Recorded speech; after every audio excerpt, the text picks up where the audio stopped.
नमस्कार। मैं हूं आपका एस्ट्रोलॉजर पंकज उक्षाल और स्वागत करता हूं आपका 7 एस्ट्रो में। आज से मैं ये श्रृंखला या सीरीज चालू कर रहा हूं जिसमें मैं एस्ट्रोलॉजी को इजी वे में आपको समझाने की कोशिश करूंगा कि कैसे ये एस्ट्रोलॉजी काम करती है और इसका विवेचना कैसे करी जाती है। हम सभी के मन में एक जिज्ञासा होती है कि कैसे एस्ट्रोलॉजर कुंडली बना के हमारे प्रश्नों के उत्तर को विश्लेषण करके हमारे भविष्य को बताता है और कैसे वो भविष्य में जो बताई हुई चीजें हैं वो सच हो जाती हैं।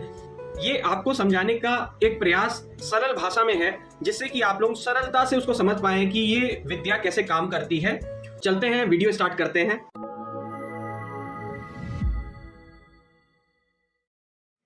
सबसे पहले हम समझने की कोशिश करते हैं कि ज्योतिष है क्या। ज्योतिष का संस्कृत में अर्थ है ज्योतिष्याम सूर्यादि ग्रहणाम बोधकम शास्त्रम,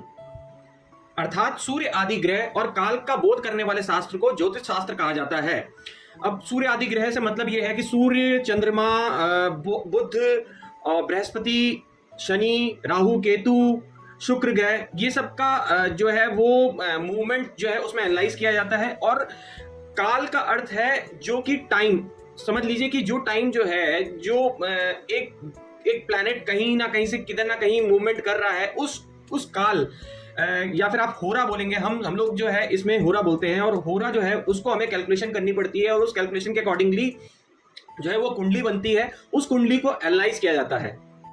सबसे पहले प्रश्न ये उठता है कि एस्ट्रोलॉजी या फिर ज्योतिष शास्त्र आया कहां से, इसका उद्गम कहां से हुआ है। तो पहली बात तो ये है कि ये आज की विद्या नहीं है। ये जब विद्या शुरू में चालू हुई थी उसके बाद से ये चेंजेस होते होते आज हमारे पास पहुंची है। क्यों? क्योंकि हम लोग जो है सबका दिमाग अलग अलग है और जितने भी लोग होते हैं वो कुछ ना कुछ अपना अपना ऐड कर करके जो है वो बुक्स निकालते हैं। वो बुक्स आगे चलती गई तो करते उसमें इम्प्रोवाइजेशन हुआ है। तो बहुत सारी चीजें ऐसी हुई कि जो आज हम पढ़ रहे हैं, लेकिन उनको कई ऋषियों ने, कई और ज्योतिषियों ने जो है उसके बाद ऐड करते उन सब चीजों पे जो है रिसर्च कर करके जो है हमारे तक पहुंचाया है। और हम भी आगे जो हम लोग जो जिस पे रिसर्च करेंगे या फिर हम भी जो कुछ है वो अपना लिख के आगे पहुंचाएंगे, जिससे कि आगे आने वाली पीढ़ियां भी जो है वो सब चीजें जो है जान सकेंगी जो कि हमने आज तक नहीं जाना है या हमने अपने अंदर से उसको जानने की कोशिश करी और वो आगे वाली पीढ़ी को समझ में आता है। जैसा कि हम सबको मालूम है कि हिंदू धर्म ही सबसे पुराना धर्म है और हमारे 3 देवता हैं जो कि मेन है, ब्रह्मा, विष्णु, महेश। ब्रह्मा जो है वो सृष्टि के सर्जक हैं, विष्णु जो है वो पालक हैं और महेश जो है वो विलय वाले देवता हैं जो कि उनको संहार का माना जाता है। तो सबसे मेन जो है वो ब्रह्मा जी को काम दिया गया कि आप सृजक हो और आप जो है इसको बनाने का काम करो। तो पृथ्वी जब बनाई गई तो पृथ्वी में जो है बनाने के साथ साथ जो है ब्रह्मा जी ने अपने 10 मानस पुत्र बनाए जो कि उनके ही अंग से निकले। ब्रह्मा जी के 10 मानस पुत्रों में से एक भृगु ऋषि थे जो कि सबसे पहले जो है एस्ट्रोलॉजर या फिर ज्योतिषी माने जाते हैं, जिन्होंने भृगु संहिता लिखी और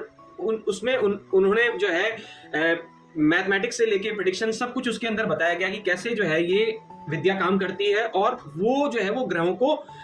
समझने की शक्ति रखते थे। तो लेकिन ये भी बोला जाता है कि ब्रह्मा जी ने अपने मानस पुत्रों के लिए जो गुरु थे वो शिव जी को रखा और शिव जी ने ही इन 10 जितने भी मानस पुत्र थे इन सबको जो है वो विद्याएं सिखाई। तो एक तरफ से ये भी बोल सकते हैं कि शिव जी जो हैं वो ही सबसे पहले ज्योतिषी रहे होंगे या फिर एस्ट्रोलॉजर रहे होंगे जिन्होंने ही वे विद्या जो है अपने आगे पीढ़ी को समझाई या 10 मानस पुत्रों को जो है वो विद्याओं में से भृगु ऋषि को जो है दी। और उसके बाद ये धीरे धीरे आगे करते और ऋषियों ने भी इसको जो है इसमें और बहुत सारी चीजें जोड़ी और आज वही हम चीजें पढ़ रहे हैं। हमने भी बहुत चीजें इसके अंदर जो है ऐसी पढ़ी हैं जो कि शुरू से होते अभी और चेंजेस होते आ रही हैं और हम आगे भी इसमें चेंजेस करके आगे वाले लोगों के लिए इसको ऐड ऑन करेंगे। अब एक और प्रश्न उठता है कि किस तरह हमारी जो है ऋषि मुनियों को ये विद्या इतने आसानी से समझ में आ गई। क्यों? ये रीजन ये भी है कि उस समय ना तो टेलीस्कोप हुआ करता था, ना प्लैनेट्स दिखते थे, ना कि हम आंखों से उसे देख सकते थे, या टीवी भी नहीं थे, ना सैटेलाइट हुआ करती थी। तो कैसे एक ऋषि मुनि जो है वो उन सब चीजों को अपने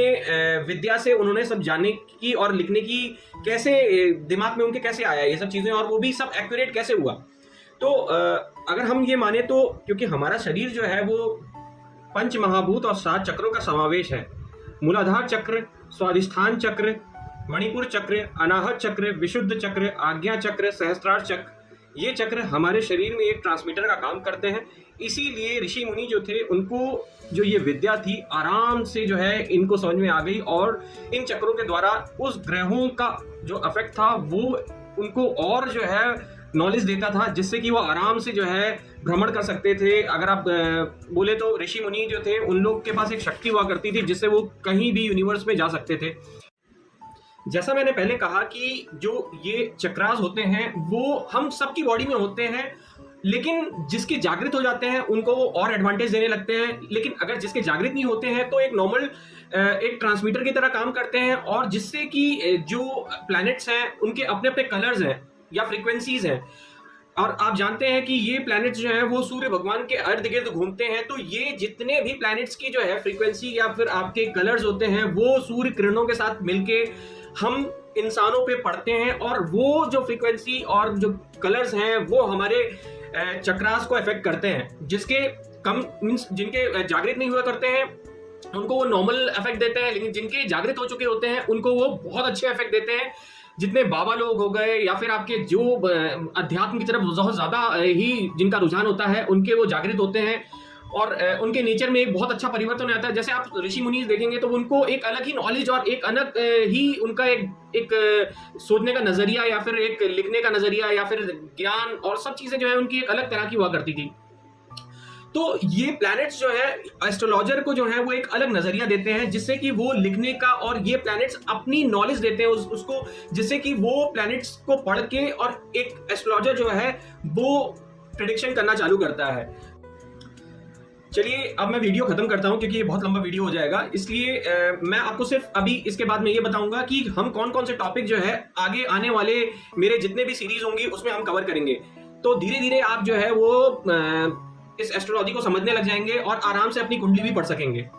इन क्लासेस में जो टॉपिक कवर करे जाएंगे वो है ज्योतिष क्या है, क्या कंप्यूटर ज्योतिष में बहुत मददगार है, टीवी में जो एस्ट्रोलॉजी के डेली हॉरोस्कोप बताते हैं वो सही होते हैं, सामान्य लोगों के लिए ज्योतिष क्या है, ज्योतिष शास्त्र के 2 स्तंभ गणित, गणना एवं भविष्यवाणी,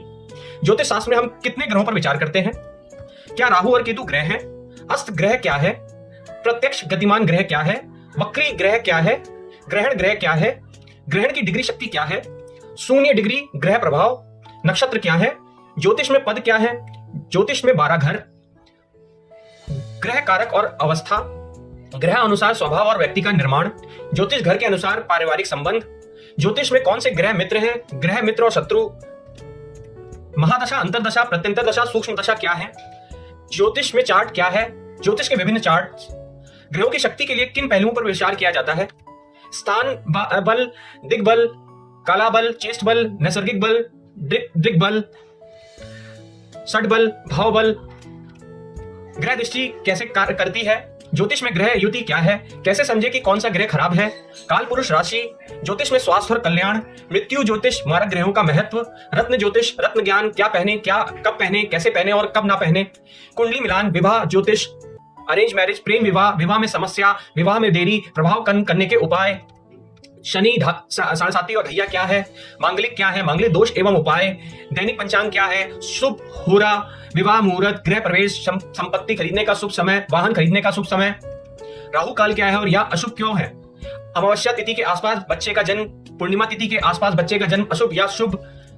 बच्चे के नाम का सुझाव, गोचर कहां से देखें, चंद्र कुंडली से या फिर लग्न कुंडली से, ग्रह उपाय एवं मंत्र, कुंडली में राजयोग क्या है और ज्योतिष में कितने राजयोग हैं, दरिद्र योग क्या है, विभिन्न प्रकार के ज्योतिष योग। नेक्स्ट वीडियो में हम देखेंगे कि क्या होती है नॉर्मल कुंडली या कालपुरुष कुंडली, और किस तरह से हमारे बॉडी पार्ट्स जो हैं उससे क्या रिलेशन है उस चीज का।